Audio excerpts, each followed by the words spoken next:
एक के बाद एक खिलाड़ी आउट होता रहा, पेविलियन जाते रहे एक के बाद एक। आधी टीम सिर्फ 52 रन पर पेविलियन वापस लौट गई। हसन नवाज 0, हारिस 11, उमैर बिन यूसुफ और उस्मान 7-7, जबकि समद ने 4 रन बनाए। ऐसे नहीं, जरा हम लोगों को उनके जख्मों पे हम नमक छिड़कते हैं और हम फिर बॉलिंग की तरफ आ जाते हैं।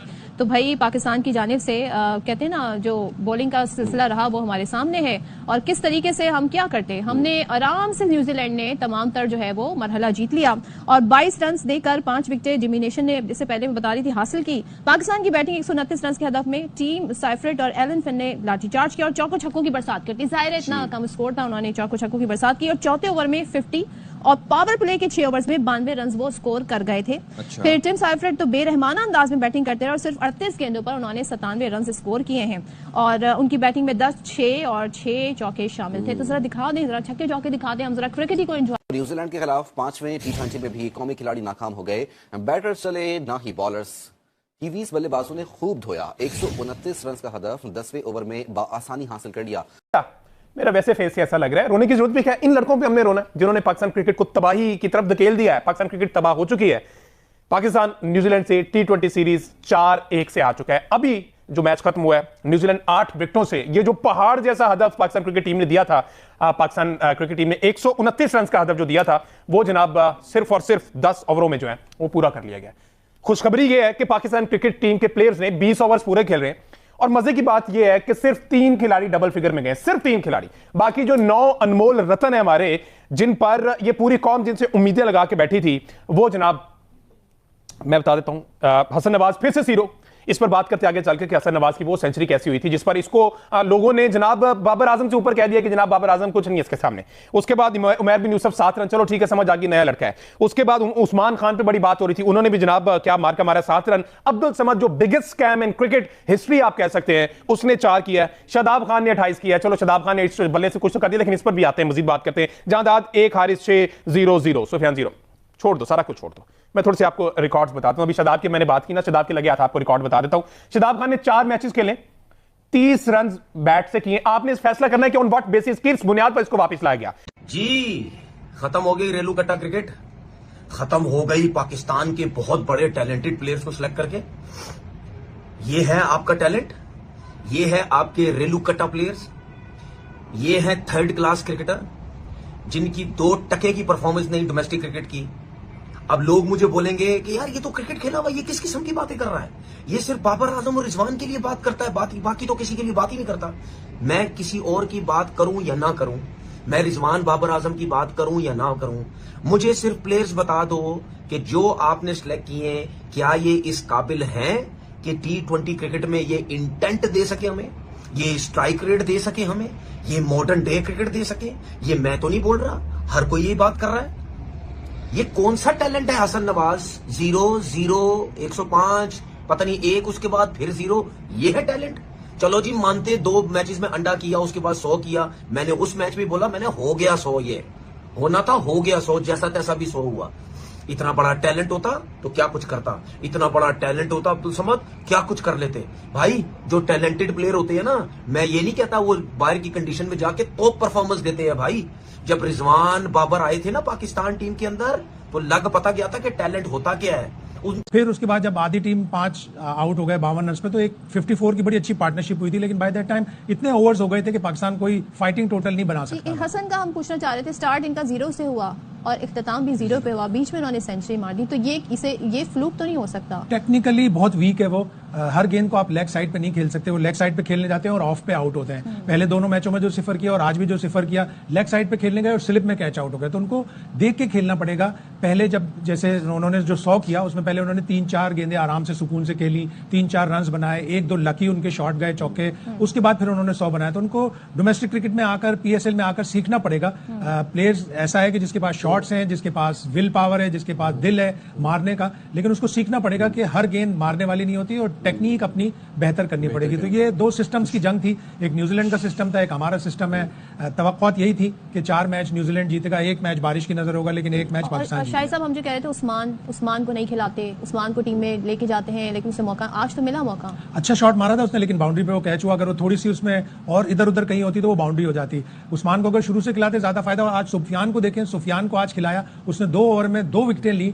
न्यूजीलैंड के प्लेयर, न्यूजीलैंड के बैट्समैन तो बचपन से फास्ट बॉलिंग खेलते हैं। आप उनको फास्ट बॉलिंग से ना तो आउट कर सकते हैं, ना उनको आप फास्ट बॉलिंग से डरा सकते हैं। अनटिल एंड अनलेस आपको रिकॉर्ड बता देता हूं, शादाब खान ने 4 मैचेस खेले, 30 रन बैट से किए। आपने इस फैसला करना है कि ऑन व्हाट बेसिस, किस बुनियाद पर इसको वापस लाया गया। 110 रन खाए इसने बॉलिंग से।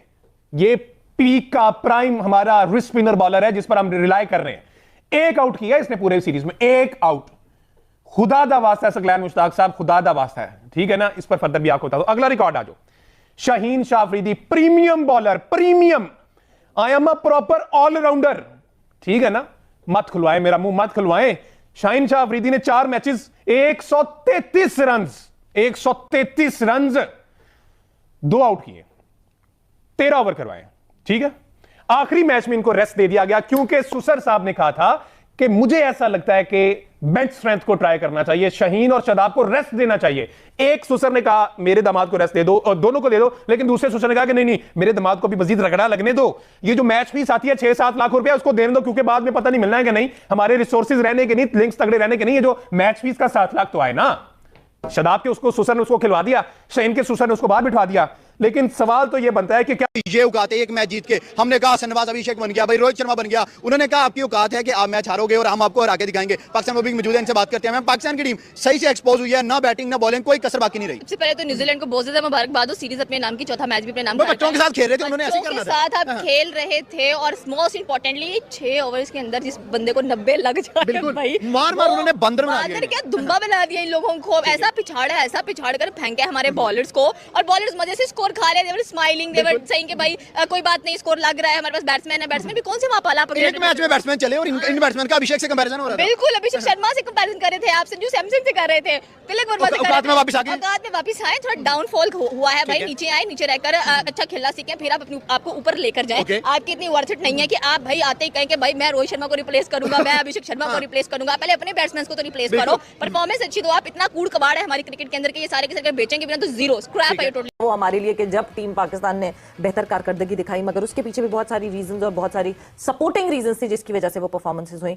मगर आज फिर वही हुआ जिस तरह हम पिछले मैचेस में देखते हुए आ रहे हैं, क्लूलेस बैटिंग। और जिस तरह कल एहसन नागी हमारे साथ मौजूद थे और उन्होंने जो बात कही कि हाँ जी, वो तो पहले से बयान तैयार करके बैठे हुए हैं कि अग्रेसिव खेलने को कहा गया था ऊपर से। सो यस, उसके हवाले से बात करेंगे। ये जो ऊपर से मैसेजेस आते हैं उससे कैसे स्केपगोट मिल जाता है, उससे कैसे आसानी मिल जाती है इस तरह की परफॉर्मेंस पे डिस्कशन होगी डिटेल में पाकिस्तान क्रिकेट के हवाले से। मैं हूं सवेरा पाशा और मेरे साथ मौजूद है हाफिज मोहम्मद इमरान। और बिल्कुल सवेरा, एक कहा जा रहा था कि ये एक नई टीम है, लेकिन इसमें सिर्फ 2 नए खिलाड़ी थे इंटरनेशनल क्रिकेट में, और वो हैं अब्दुल समद और हसन नवाज। बाकी कोई ऐसा नहीं है जिसने पहले पाकिस्तान के लिए ना खेला हो या उस एक से ज़्यादा मतलब ड्रॉप होकर टीम में वापस ना आया हो। तो ये जो पाकिस्तान का बैटिंग टैलेंट जिस तरीके से ना सिर्फ नए खिलाड़ी बल्कि जो उसके अलावा हैं, जो पुराने भी हैं और जो काफ़ी वक्त से पाकिस्तान के लिए खेल रहे हैं, उनकी जो बैटिंग टेक्निक बिलखुसूस T20 क्रिकेट को सामने रखते हुए जिस तरीके से लोगों के सामने एक बेनकाब हुई है और नाकाम जो कमी है और जो खामी है वो नज़र आई है। ये बहरहाल क्या इसके ऊपर आप अपना एशिया कप और 2026 की वर्ल्ड कप की टीम बना सकते हैं? ये सब का बाइकआउट कर देना चाहिए। पाकिस्तान की क्रिकेट को आकिब जावेद ने बर्बाद करके रख दिया यार। आप खुद देखो कि 5 मैचेस आप खेल रहे हो, 4 आप बुरी तरीके से हार रहे हो। हमने पावर प्ले के अंदर 26 रन किए, 6 ओवरों के अंदर हमारे थे 26 रन, उन्होंने 2 ओवरों के अंदर 32 रन कर दिए। हमने पूरे 20 ओवर के अंदर 1 छक्का मारा, उन्होंने पहले 2 ओवरों के अंदर 3। नमस्कार दोस्तों, आप लोगों का स्वागत है मेरे क्रिकेट एक्सप्रेस चैनल में। पाकिस्तान वर्सेस न्यूजीलैंड, पाकिस्तान को बड़ा झटका, इस स्टाम्प खिलाड़ी को टीम से किया गया बाहर। पाकिस्तान और न्यूजीलैंड के बीच 3 मैचों की एक दिवसीय श्रृंखला खेली जा रही है। पाकिस्तान पहले मैच में 73 रन से हार का सपना करना पड़ता था, जिससे वही सीरीज में 0 से 1 बिछड़ गए हैं। अब अगर पाकिस्तान को सीरीज बराबर करनी है